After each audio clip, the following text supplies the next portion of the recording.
pageants ang istoryahan, nakatatak na sa mga Pilipino ang beauty with brain nga mga pambato sang Iloilo. Isa lang sang nagpamatuod nga may ibugang Ilongga, amo si Rabia Mateo nga ginkoronahan nga Miss Universe Philippines sang tuig 2020. Subong nga 2022, challenge accepted para kay Dorothy Gemillan nga mangintiglawas sang syudad sang Iloilo kag pamatud-an nga basta Ilongga, maalam na gwapa pa.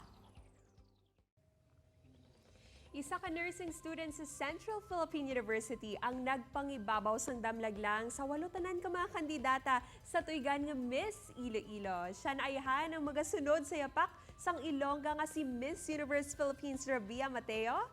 Good morning, Miss Iloilo Universe Dorothy Gemillan. Welcome sa GMA Regional TV Early Edition. Good morning mga kapuso. Halos isa ka bulan pagkatapos ikaw ginkoronahan bilang Miss Iloilo Universe, nag-sink in the bala sa imo ang title nga nakuha mo? In all honesty, it still hasn't sunk in yet. There is even an instance where someone approaches me to congratulate me and they would be like, "Congratulations on winning Miss Iloilo Universe." And I'd be surprised. I'd be like, "Hello, ugali na nagdaog na ugali."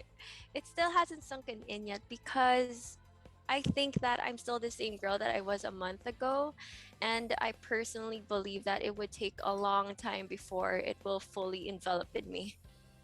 Kalabanan, Dorothy, sa mga nakakompetensya mo sa Miss Iloilo 2022, mayara na sang experience sa pageants. Ikaw ba nakaagi na o kung first-timer ka? I've joined school pageants before. I had a bit of a culture shock when I first joined because I didn't expect it to be so high quality. And with that, I had to work double time just to keep up with my pageant sisters. Si Rabia Mateo sang ginkoronahan, first-timer siya, pero layo na gid ang nalabot, bagay nga wala niya gid gin-expect. Dorothy, ano yung nag-push sa imo to join? I've always wanted to join, but I lacked the confidence back then. So prior to applying, I had to develop a healthy sense of confidence first, so that when I entered the pageant, I came not wanting to compete with the other girls because my real competition was myself. The second one was my family. There was a time when I almost forfeited the competition because balancing everything all at once was incredibly difficult. But my parents encouraged me that I've been waiting for this chance for a very long time, and if I don't do it now, then I might just let a good opportunity slip out of my hands. And lastly, of course, it's my purpose. You know, I fully believe that once you're vying for something with only personal gain as your motivation, it's often self-destructing. So prior to joining, again, I had to implement my core, and that is the yearning to serve my city, to serve the Ilonggos. And with that in mind, it invigorated me in joining the pageant.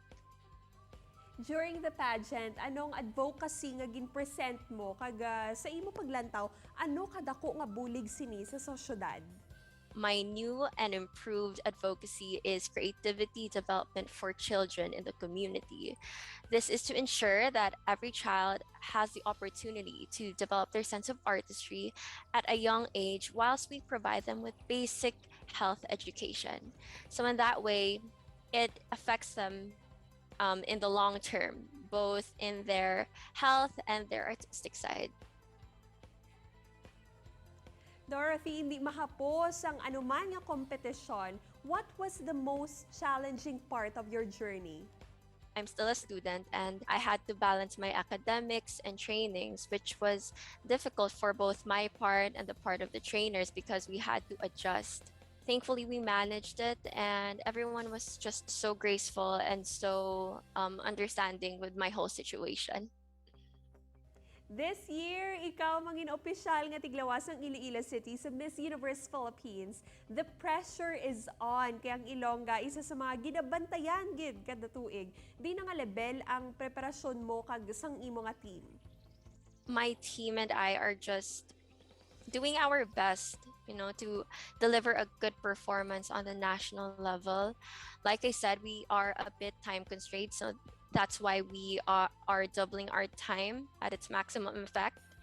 And apart from the fact that it's hectic, I could genuinely see how unwavering their dedication is when it comes to training me, because it's quite a risk to take a 21-year-old under your wing with minimum experience and mold her to be the best version of herself in a span of 2 months.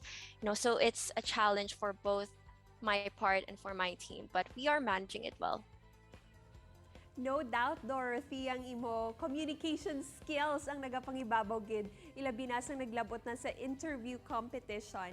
Para sa aton mga kapuso, pwede ka bala maka-sample? Maghahatag kami sang question nga syempre pang Miss Universe. Kag ini ang sabton mo. Okay, aring question. What is the biggest change you'd like to see from the next president of the Philippines?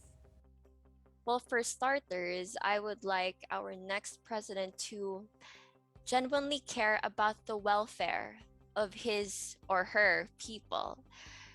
The Philippines has had a bumpy road towards overall development these last few years.